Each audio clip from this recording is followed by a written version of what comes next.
say. They used to say, here you're going to learn more from other students than you will from your classes. And when I heard that, I was excited. I was like, that sounds awesome. I'm going to go over there and I'm going to learn a lot from other students, and I'm also going to learn a lot from my classes. I didn't realize that they meant that these students were going to be winning by default because most of the classes are going to be just that bad.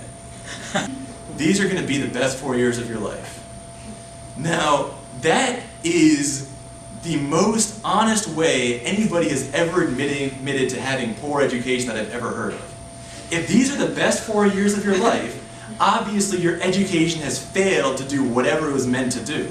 If this is the best it gets, if it's a downhill slide from here, you obviously are just paying for essentially a 4-year kind of vacation experience. We cannot have the current backwards incentives that we do have. We can't have the incentives that say the more you charge, the more the government's going to give you. During the last, this current recession, after the Wall Street collapse, colleges managed to lobby for the largest percentage increase in the Pell Grant in American history. But it's not just Bastiat, there's other ones. There's Hayek, one of the major economists that's influencing so many political movements right now, just never mentioned. You have people who are like more extreme, like Murray Rothbard, again, never mentioned. And because they're never mentioned, and because you're given a degree that tells you that you know everything you need to know about this subject, it becomes a situation where you end up not studying something, you end up not learning something you would have. And that to me is what diseducation is. It's when you have the illusion of education without the real education. The other aspect, by the way, is there is kind of a social aspect to that too. I mean, a lot of times when you get a large amount of financial aid or any financial aid, sometimes there's that psychological pressure that makes us feel like we shouldn't be, challenging the university. They kind of did us this huge favor. The monopoly that they have, or that they pretend to have on higher education, is purely an illusion. And if you think about it, for the $100 an hour that you're paying for sitting in a lecture, you could get one-on-one tutoring from the exact same professors for probably less, or around the same amount. But what's interesting is so many top colleges, my college was one of them, heavily advertise the fact that they allow students to do independent studies. Now, if you're doing an independent study at a college and you're paying the college $40,000 a year, what exactly are you paying for at that point? I mean, you're doing it yourself, but you're doing it with approval.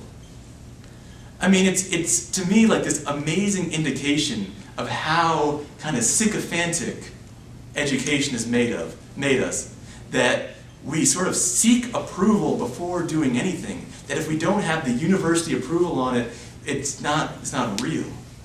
They say, if somebody didn't force me to do it, I probably would do it. If they weren't forced to study, they wouldn't study on their own. I mean, do you see, if you're thinking that way, how badly your education has completely failed you? It means that in exchange for teaching you a couple facts, it is the price of learning those few facts and formula has been all of your initiative and independence. That's what that means. If you are unwilling to pursue something without somebody telling you to do it, it means that you've transformed yourself into a robot or a slave. I mean, there's no other way to put it. You've lost the thing that is the most important part of education. Almost every single one of the parents of every student I've ever worked with has at some point said something like, school is like your job, or homework is like your job. But that's exactly backwards. You're not getting paid, the teacher's getting paid.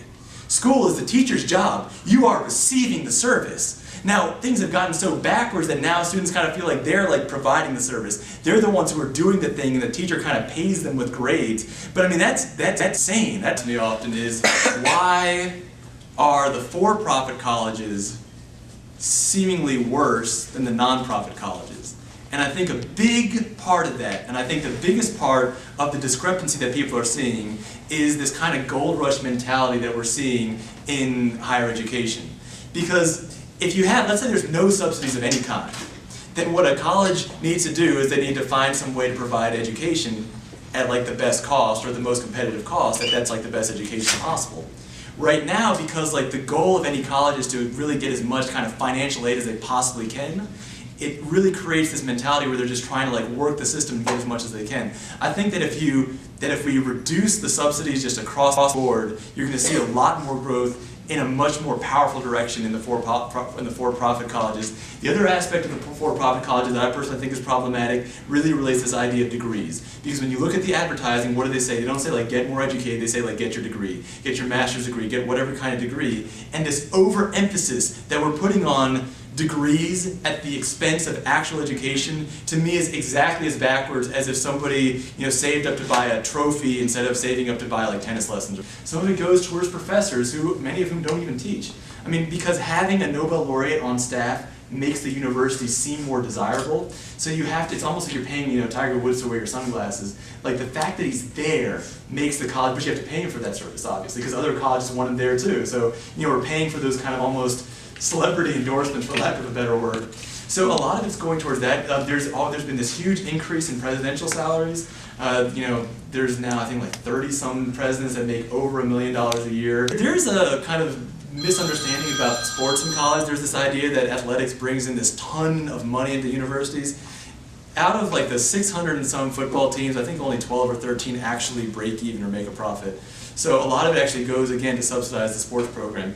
I mean, you have like this amazing athletic facility over here, but again, it goes back to this idea that do you need to have that to get in shape? I mean, you have these programs like P90X. Have any of you guys heard of that? I mean, P90X is a great program, and it really requires that you have a floor, which, I mean, that's basically all. And you see people that go through this, and they're just like in shape, and they're like excited, they're running, and all this kind of stuff. And then what do you see in college? What is the thing that you see in college when a person goes to this university and they now have like essentially the kind of equipment that Olympic athletes dream of? You have the freshman 15, right? I mean, and we have these counterexamples everywhere. I mean, we have Bill Gates, we have founder of Facebook, Mark Zuckerberg, we have Richard Branson, the founder of Virgin, all college non-graduates. One of the things that actually happened to me in organic chemistry when I was taking that in college is, and this is one of the things that really made me just kind of stop going to college, to class. And here's what happened. They were teaching us, they were just kind of going over the syllabus. And they were like, first we're going to do this chapter, and they were like, we're going to go to all these chapters. They're like, we're not going to have time for chapter like 20, which is somewhere near the end, they're not the last chapter. And I just looked at chapter 20. What was interesting is, chapter 20, the only chapter in the entire like 800-page textbook that we were going to skip, was a chapter about how to make morphine and heroin and stuff like that. Now I mean, I'm not like, I don't do drugs, I don't drink for that matter, I don't even smoke marijuana or anything like that. But the idea that knowledge is being kept from us because it's quote too dangerous to me is offensive in the extreme. I mean, to me, that's the reverse of what education is supposed to be. It's supposed to make you more empowering. The analogy that I sometimes use, if you start out with a wolf and you add education, you shouldn't get a dog, you should get a much scarier wolf.